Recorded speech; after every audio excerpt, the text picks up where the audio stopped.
my generation will benefit most from getting rid of the right-wing Westminster government for good by seeing Scotland become independent.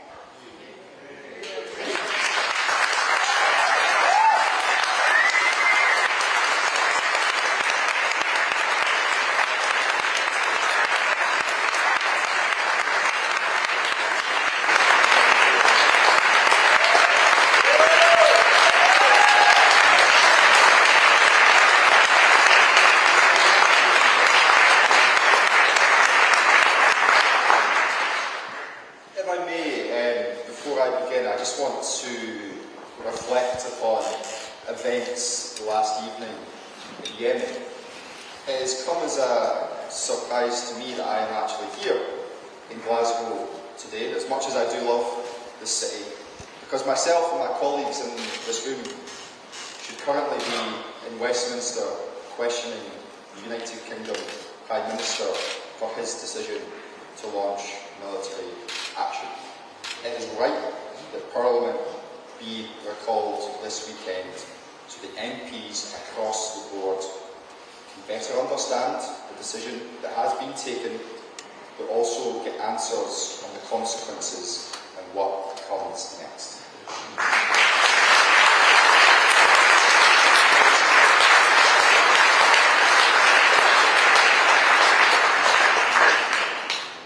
You're right to be angry at Westminster.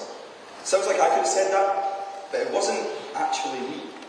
It was the leader of the Labour Party, Keir Starmer. And for a change, I agree with him. People are right to be angry with Westminster, because it is Westminster that gives Scotland Tory governments that we don't vote for. It's Westminster that's given us Tory austerity, that gave us Brexit, that gave us Boris, that gave us Partygate, that gave us Liz Truss, that gave us economic collapse, and which now has given us a billionaire Prime Minister who looks on at the cost of living crisis from his private jet. People are right to be angry about Westminster. What we know is that the Tories are going to lose the election because of all of those things and so many more. But it's not good enough for them just to lose the election. I want to see the Tories wiped off the electoral map in Scotland. And the reality is that only a vote for the Scottish National Party can make that happen. Because in half the seats,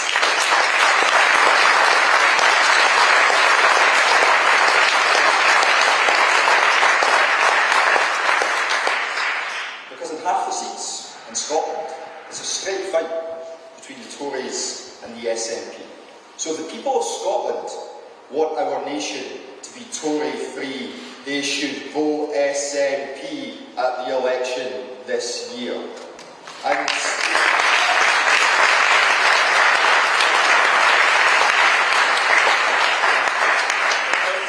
the challenge in front of us is much bigger than that. The challenge facing all of us in politics at this moment in time is to inspire people, to have that battle of ideas. It's not good enough to just sit around and let your opponents collapse as the Labour Party intend to do. You have to be confident about what you stand for and what you believe in. So we're ready for that battle of ideas. If we want to have that battle of ideas on the cost of living crisis, then let's have it. Because the Scottish National Party, we're clear in our values. We're clear that households need support with their energy bills, their mortgage bills, and their food bills. If we want to have that battle of ideas on the economy, then let's have it. Because the SNP are clear that the best way to boost our economy is to rejoin the European Union. If we want to have that battle of ideas on migration, then let's have it. Because the SNP, we are clear in our values that migration is good for our economy, for our social care service, and indeed our NHS. If we want to have that battle of ideas on energy policy, then let's have it. Because we are clear in our values that in energy-rich Scotland, people shouldn't be living in fuel poverty, and we must invest in that future to net zero. If we want to have that battle of ideas on foreign policy, then let's have it. the SNP, we are clear in our values that there must be humanitarian ceasefire in Gaza now.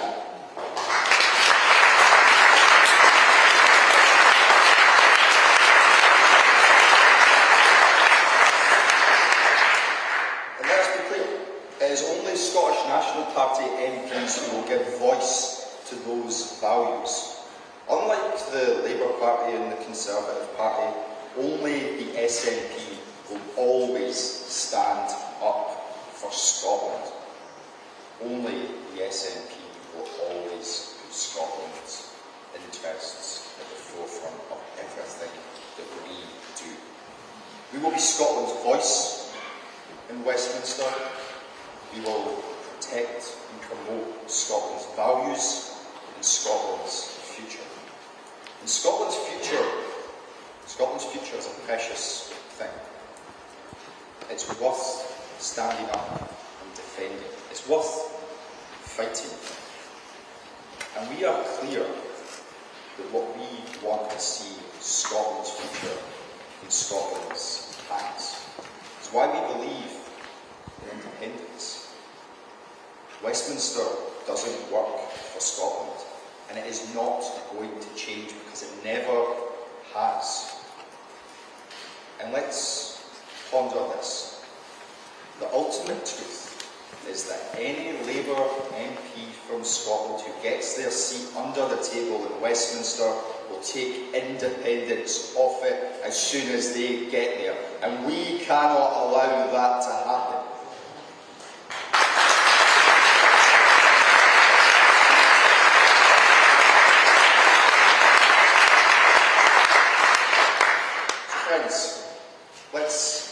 Let's be confident. Let's be confident in our values. Let's be confident in the fact that we are Scotland's voice.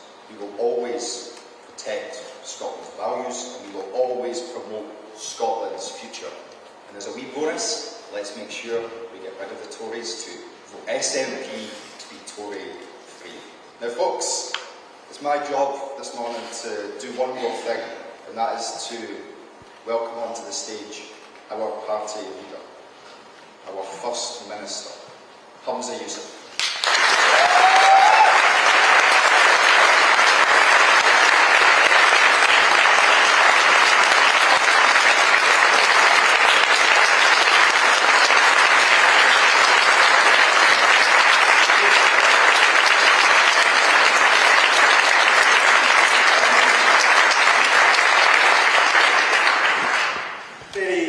Very kind of you. Thank you. Good morning, everyone. And thank you to Stephen.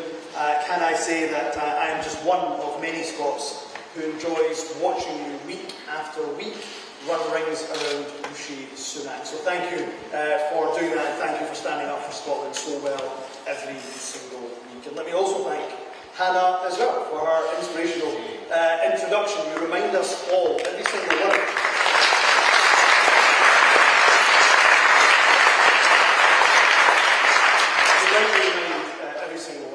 Just what is at stake for our current and indeed our future generations when it comes to this very important election.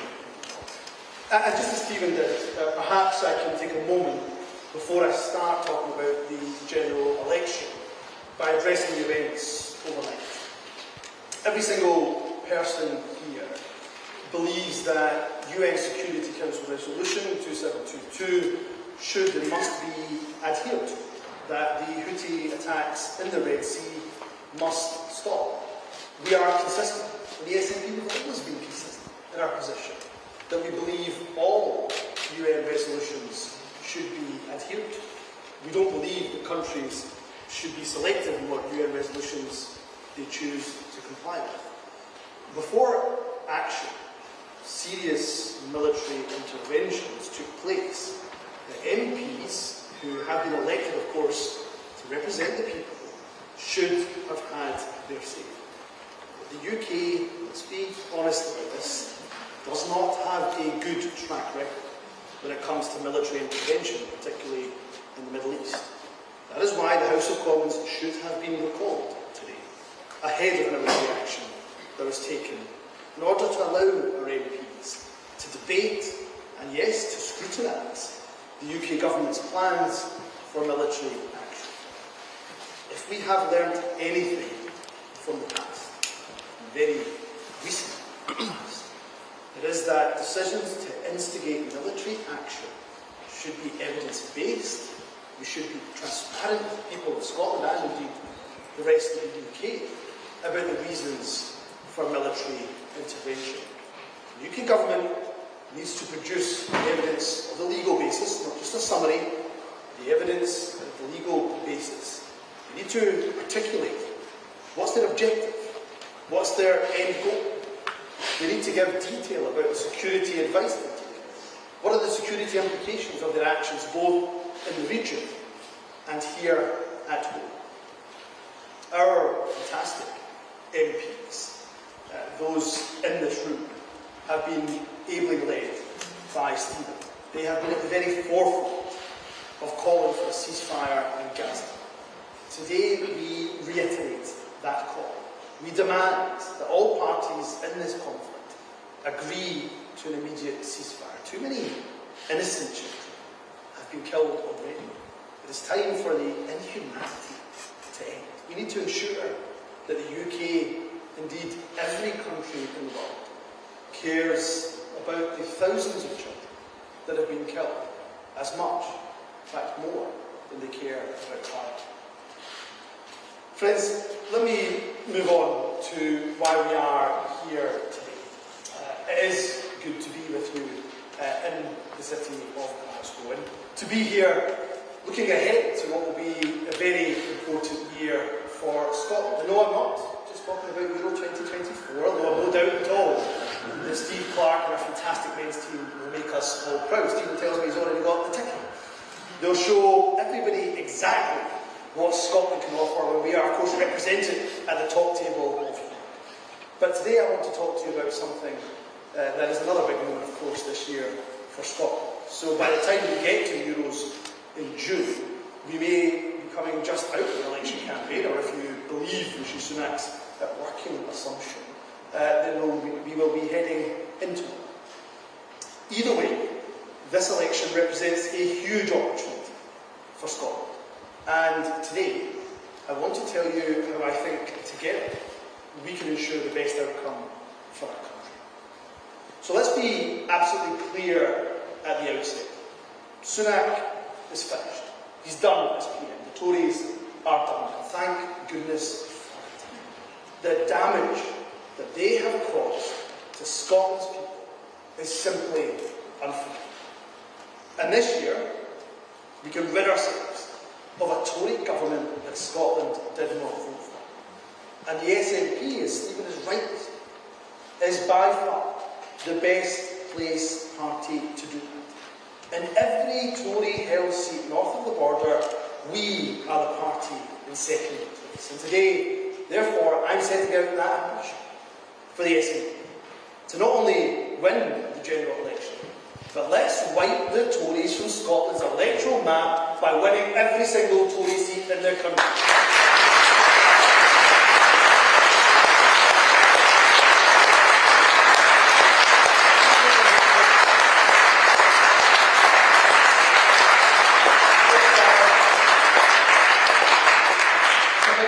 I know, but I don't believe you go into elections unless you're willing to be ambitious.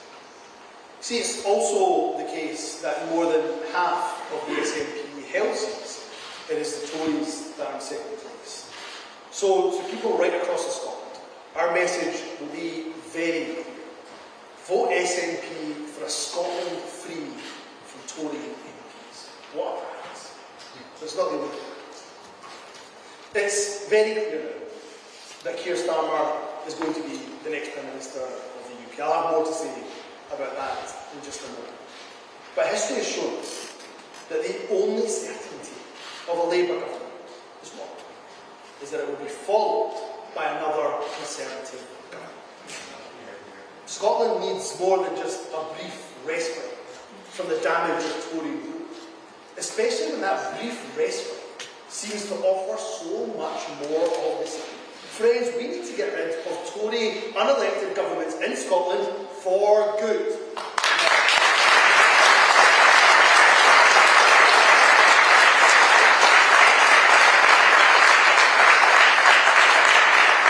And that is the prize. Because when we vote this year for a Tory-free Scotland, let's remember the moment. And that should encourage us, that should give us resolve that Rishi Sunak will be the last ever Conservative Prime Minister imposed upon Scotland. That is a prize worth. He said the last few years have been a very hard race about what happens when you let others choose your future for you. We didn't vote for this Tory government. We didn't vote for austerity and cuts. We didn't vote for Brexit. We didn't vote to leave the world's largest trading bloc. We didn't vote for the disastrous mini-budget. We didn't vote for the constant attacks on social security. We didn't vote for the hostile environment on immigration. Yet every single one of these disastrous decisions, and more, has weakened Scotland's economy, damaged our public services, and led to the cost of living going through the roof. That's why we need to work harder than we've ever worked before to ensure that Scotland regains her independence. So that in the future, every decision about Scotland is made by the people who live here. Friends, the UK is heading down the wrong path. Of that there's simply no doubt. What is worse is that there's this unhealthy cosy Westminster consensus. Our MP colleagues will have noticed that when they're down there in the House of Commons. That cosy consensus between UK-based parties over the last few years. One which meekly accepts a Westminster economic system that has failed too many, caused so much suffering, and refuses to acknowledge that a better future is possible. And where is that cosy Westminster consensus leading us to? It leads to Labour and Liberal Democrat politicians who once warned that Brexit would be a disaster, are now rolling in right behind it. Despite the evidence, of course, telling us, showing us, demonstrating that it's been a complete and utter unmitigated disaster.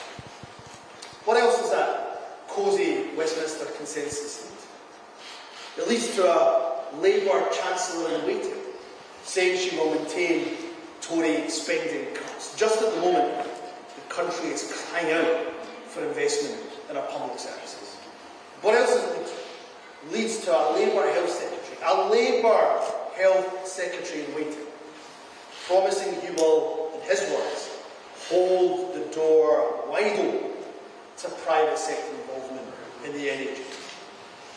It leads to a Labour leader saying that he'll keep abhorrent Tory policies like the rape clause and, in his words, apply them more fairly. And friends, it leads to the grotesque image of Labour frontbenchers losing their jobs after they dare to support striking workers in a picket line, or when they back SNP calls for an immediate ceasefire in Gaza. The people of Scotland deserve so much better.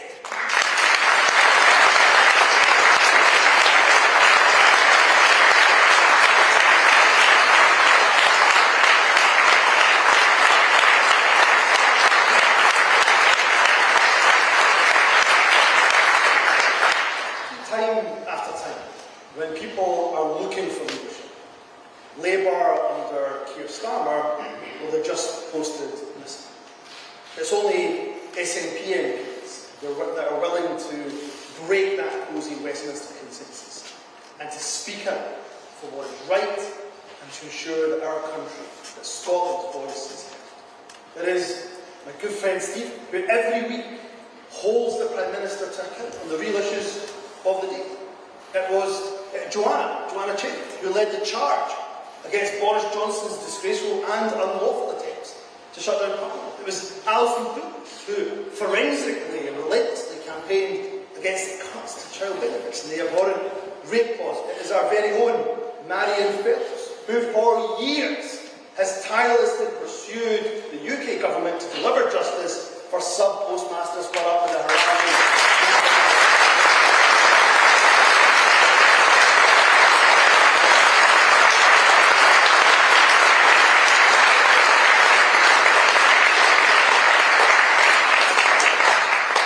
It is SNP MPs who repeatedly demand real action to tackle the cost of living crisis.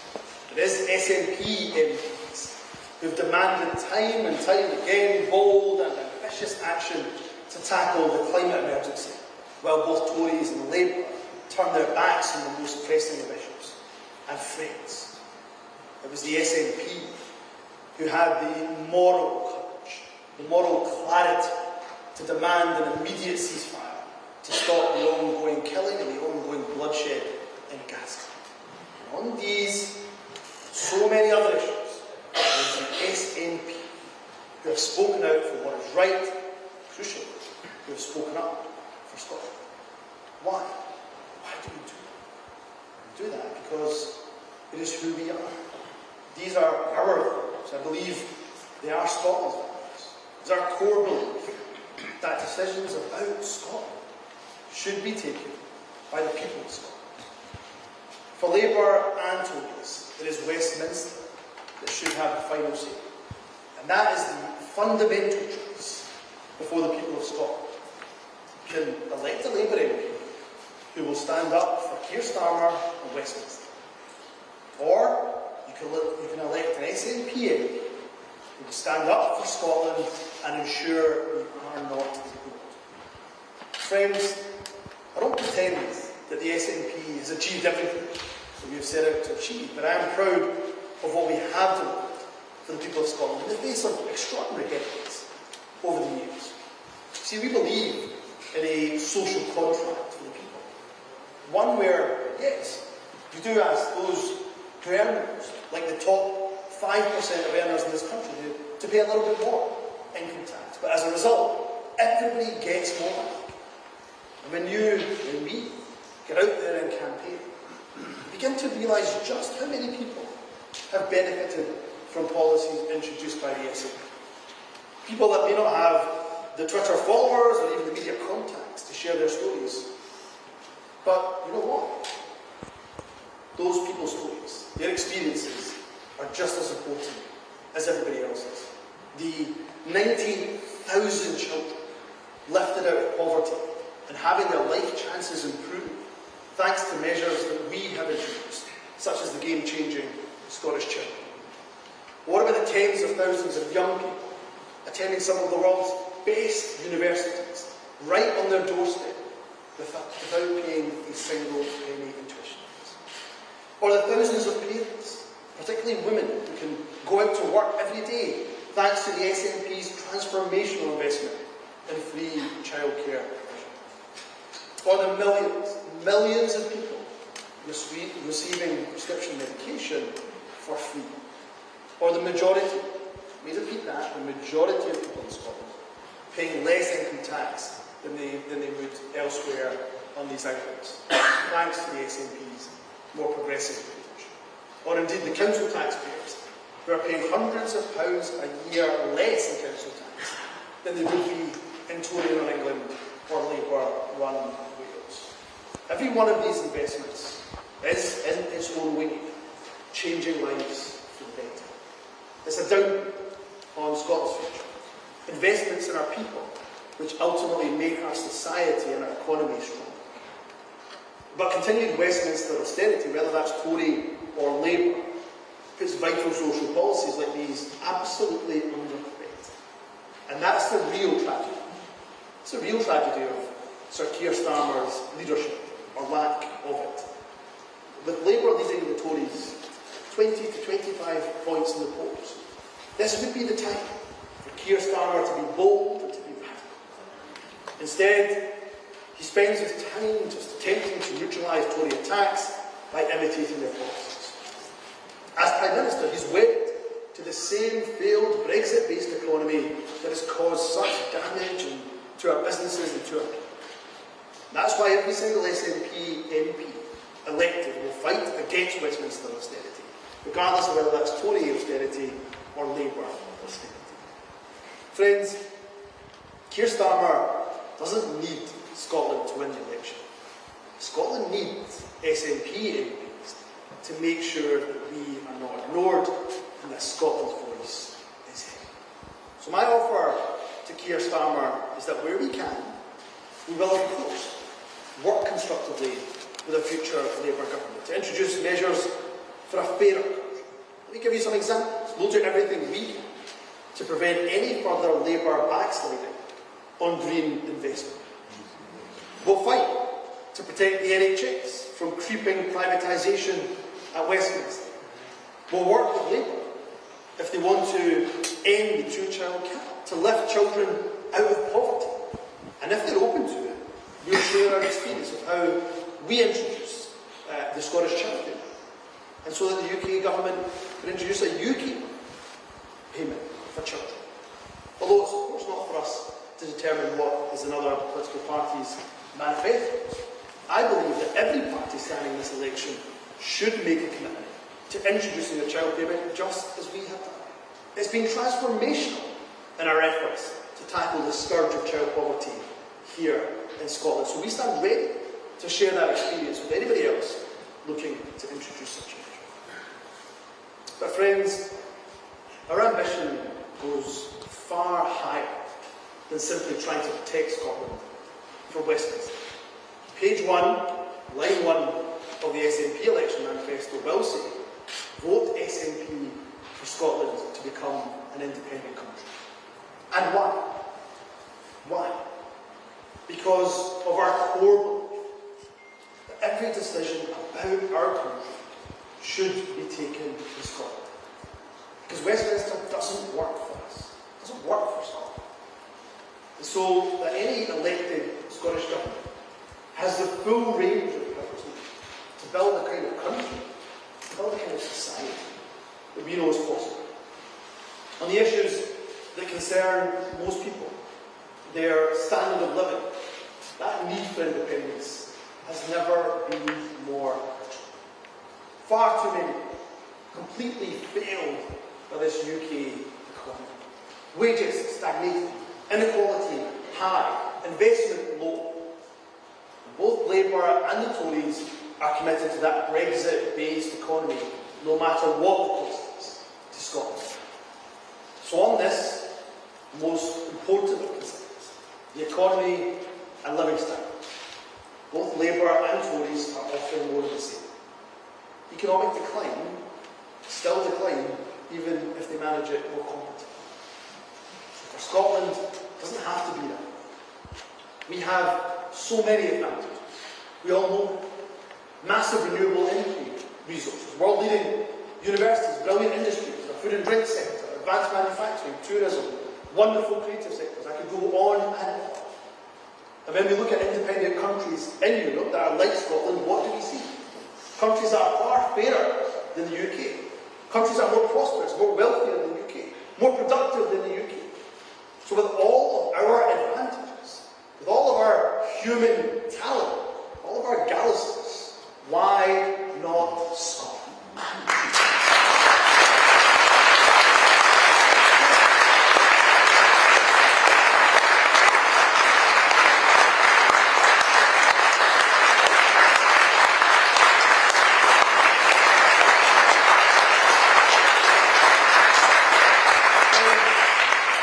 Friends, given Westminster's economic freedom, we have a duty to set out the case for a better future for Scotland. This election represents that important moment for Scotland's independence.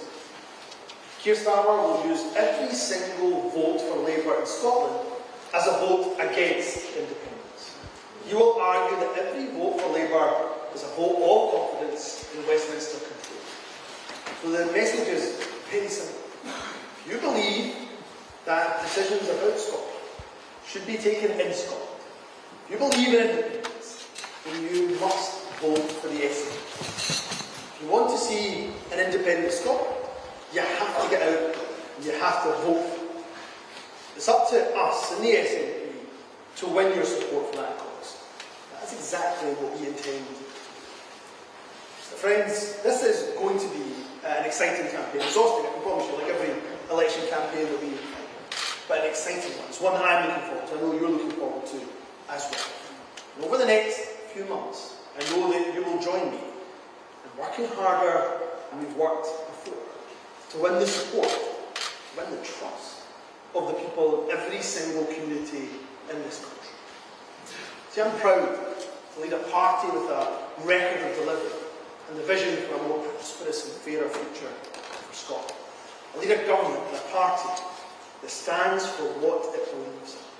We're guided by our values. We're guided by our compassion. We're guided by our unwavering commitment to always put the interests of the people of Scotland first and foremost. If we do that, we take that message to every single doorstep in the country, and the people will continue to place their trust in us. So let's take that message to every doorstep, that there is a better alternative to the misery of broken Brexit. There is hope as an independent nation taking her rightful place in the European Union. So let's get out there, let's win this election, let's make Scotland a better, fairer, greener, more prosperous nation for everybody. Thank you very much.